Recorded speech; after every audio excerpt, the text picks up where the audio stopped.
এবার বাংলাদেশের সঙ্গে হাত মেলাচ্ছে বদমাশ চীন। সামরিক অস্ত্র দিয়ে বাংলাদেশকে যুদ্ধের জন্য প্রস্তুত করতে প্রথম পদক্ষেপ নিয়ে ফেলেছে শি জিনপিং সরকার। বাংলাদেশকে আফগানিস্তান বানানোর প্রথম ধাপ সম্পন্ন। এটা ছাত্র আন্দোলন নয়। সামরিক অস্ত্রের পর এবার কি পারমাণবিক অস্ত্র চুক্তি পাকিস্তান এবং বাংলাদেশের? মাথা রাখতে হবে, পাকিস্তান কিন্তু একটি পারমাণবিক শক্তিধর দেশ। অলস যখন ছাড়ানো হচ্ছে তখন তার থেকে হয়তো অস্ত্র বেরোবে, হয়তো গ্রেনেড বেরোবে, হয়তো আরডিএক্স বেরোবে। বাংলাদেশ পাকিস্তানের সম্পর্ক নিয়ে বরাবরই উদ্বিগ্ন ভারত। বিশেষ করে সাম্প্রতিক সময়ে দুই দেশের ঘনিষ্ঠতা বাড়ায় নয়াদিল্লির অস্বস্তি আরও গভীর হয়েছে। আর সেই অস্বস্তি থেকেই ভারতীয় গণমাধ্যমগুলো শুরু করেছে একটি নতুন অপপ্রচার।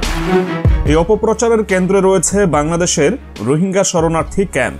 ভারতীয় মিডিয়া দাবি করছে বাংলাদেশ ও পাকিস্তান মিলে রোহিঙ্গা শরণার্থীদের সশস্ত্র গোষ্ঠীতে পরিণত করছে।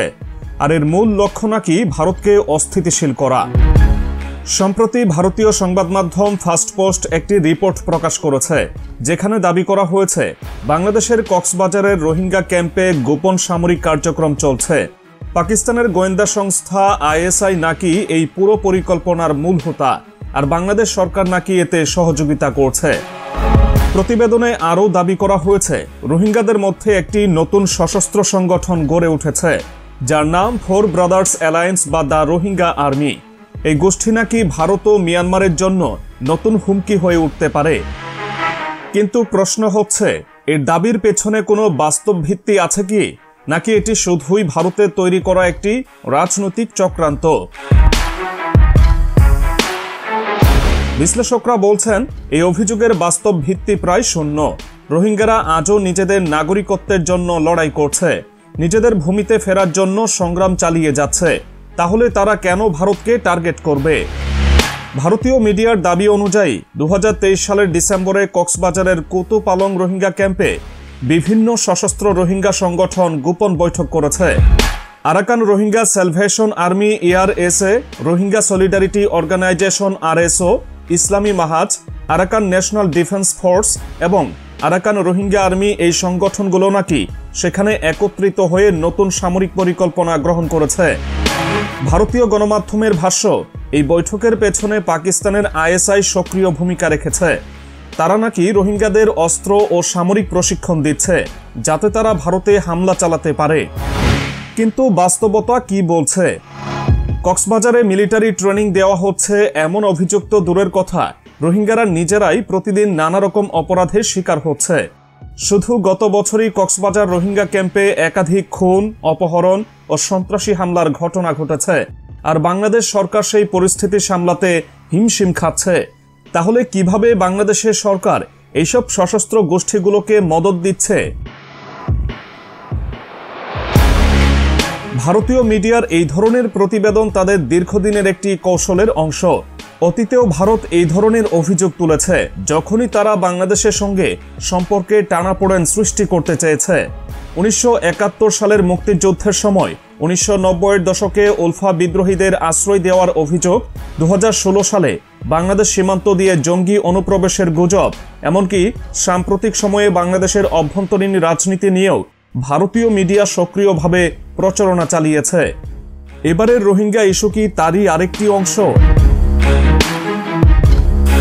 আরেকটি গুরুত্বপূর্ণ বিষয় হলো, এই রিপোর্টে বলা হয়েছে বাংলাদেশের অন্তর্বর্তী সরকার পাকিস্তানের সঙ্গে গোপন সামরিক সহযোগিতা করছে। ভারতীয় মিডিয়ার দাবি অনুযায়ী পাকিস্তানি সেনারা বাংলাদেশে এসে বাংলাদেশি সেনাবাহিনীকে প্রশিক্ষণ দিচ্ছে। কিন্তু মজার বিষয় হচ্ছে, এই অভিযোগ সরাসরি নাকচ করেছে বাংলাদেশ সরকার নিজেই। বাংলাদেশের পররাষ্ট্র মন্ত্রণালয় স্পষ্ট জানিয়েছে এ ধরনের কোনো চুক্তি হয়নি, এটি সম্পূর্ণ মিথ্যা তথ্য। তাহলে ভারতীয় গণমাধ্যম কেন এই ধরনের বিভ্রান্তিকর তথ্য ছড়াচ্ছে? এর পেছনে একটি বড় রাজনৈতিক উদ্দেশ্য থাকতে পারে। ভারতীয় গণমাধ্যমের এই নতুন অভিযোগ আন্তর্জাতিক মহলেও প্রশ্নের জন্ম দিয়েছে। বিশেষজ্ঞরা বলছেন এটি শুধুমাত্র রাজনৈতিক উদ্দেশ্য প্রণোদিত একটি প্রচারণা। কিন্তু এই অপপ্রচার আসলে কাদের স্বার্থে? অনেকেই মনে করছেন নয়াদিল্লি এখন একটি বড় সংকটের মুখে পড়েছে। বাংলাদেশের সঙ্গে কূটনৈতিক সম্পর্ক আগের মতো নিয়ন্ত্রণ করতে পারছে না ভারত। অন্যদিকে বাংলাদেশ পাকিস্তান সম্পর্ক উন্নয়নের ফলে তারা আরও বেশি চাপ অনুভব করছে। এই কারণে রোহিঙ্গা ইস্যুকে সামনে এনে বাংলাদেশ ও পাকিস্তানকে একসঙ্গে দোষারোপ করার চেষ্টা করছে ভারতীয় গণমাধ্যম। কিন্তু ভারত কি সত্যিই রোহিঙ্গাদের নিয়ে আতঙ্কিত, নাকি এটি কেবল বাংলাদেশের ওপর রাজনৈতিক চাপ সৃষ্টি করার নতুন একটি কৌশল? বিশ্লেষকরা বলছেন, ভারতের ভেতরে রোহিঙ্গা ইস্যু নিয়ে বিতর্ক রয়েছে। বিভিন্ন রাজ্যে আশ্রয় নেওয়া রোহিঙ্গাদের নিয়ে ভারতীয় জনমত বিভক্ত। বিজেপি সরকার বরাবরই দাবি করেছে রোহিঙ্গারা নাকি ভারতের জন্য নিরাপত্তা হুমকি। 2017 সালে ভারত সরকার ঘোষণা দিয়েছিল দেশে থাকা রোহিঙ্গাদের চিহ্নিত করে তাদের বিতাড়িত করা হবে।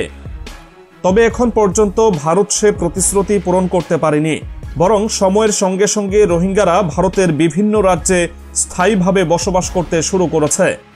এখন প্রশ্ন হলো, ভারত নিজ দেশে রোহিঙ্গাদের ঠাঁই দিয়েছে, তাহলে বাংলাদেশ কেন দায় নেবে, যেখানে বাংলাদেশ ইতোমধ্যে 10 লাখেরও বেশি রোহিঙ্গাকে আশ্রয় দিয়েছে? তাহলে কি ভারত নিজেদের ব্যর্থতা ঢাকতেই এই অপপ্রচার চালাচ্ছে? আরেকটি গুরুত্বপূর্ণ দিক হলো, ভারত সবসময় বলে এসেছে যে রোহিঙ্গাদের সমস্যার সমাধান হতে হবে বাংলাদেশ ও মিয়ানমারের আলোচনার মাধ্যমে। কিন্তু বাস্তবে দেখা যাচ্ছে ভারত মিয়ানমারের জান্তা সরকারকে রোহিঙ্গা ইস্যুতে কোনো চাপই দিচ্ছে না, বরং দেশটির সেনাবাহিনীর সঙ্গে ভারতের প্রতিরক্ষা ও বাণিজ্যিক সম্পর্ক ক্রমেই শক্তিশালী হচ্ছে। এদিকে বাংলাদেশের উপর চাপ তৈরি করতে ভারতীয় মিডিয়া নতুন নতুন গল্প বানিয়ে প্রচার করছে, যেমন বাংলাদেশ নাকি রোহিঙ্গাদের সামরিক প্রশিক্ষণ দিচ্ছে। কিন্তু এই দাবির পক্ষে কোনো প্রমাণ দেখাতে পারেনি ভারতীয় সংবাদ মাধ্যম। এই ধরনের মিথ্যা প্রচারণা আন্তর্জাতিক মহলে বাংলাদেশ সম্পর্কে ভুল ধারণা তৈরি করতে পারে এবং এতে শুধু বাংলাদেশ নয়, পুরো অঞ্চলের স্থিতিশীলতাই হুমকির মুখে পড়বে। আরেকটি বড় প্রশ্ন হলো, যদি ভারতীয় মিডিয়ার দাবি সত্যি হতো, তাহলে কি মিয়ানমার সরকার এতদিন চুপ করে থাকত? মিয়ানমারের সেনাবাহিনী কি এই বিষয়ে কোনো আনুষ্ঠানিক বিবৃতি দিয়েছে?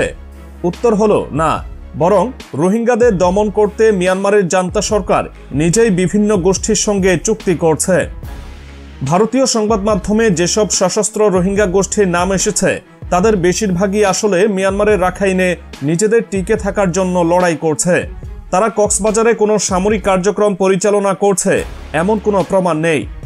তাহলে ভারতীয় মিডিয়া কেন এই ভুয়া রিপোর্ট প্রকাশ করল? বিশ্লেষকরা বলছেন, ভারতের অভ্যন্তরীণ রাজনীতিতেও এই ধরনের সংবাদ প্রকাশের একটি কারণ হতে পারে। 2024 সালের জাতীয় নির্বাচনের আগে ভারতে ইসলাম বিদ্বেষী প্রচারণা আরও শক্তিশালী হয়েছে। বিজেপি সরকার বরাবরই বাংলাদেশ ও পাকিস্তানের বিরুদ্ধে নেতিবাচক প্রচারণা চালিয়ে জনসমর্থন আদায়ের চেষ্টা করছে। এখনও হয়তো নতুন করে বাংলাদেশকে টার্গেট করে ভোটের ময়দানে সুবিধা নেওয়ার পরিকল্পনা করা হচ্ছে এবং এই জন্যই ভারতীয় মিডিয়া একটি মন গড়া রোহিঙ্গা ষড়যন্ত্রের গল্প তৈরি করেছে। কিন্তু ভারতীয় জনগণ কি এই গল্প বিশ্বাস করবে, নাকি তারা বুঝতে পারবে এটি কেবল রাজনৈতিক স্বার্থে বানানো একটি ভুয়া প্রচারণা?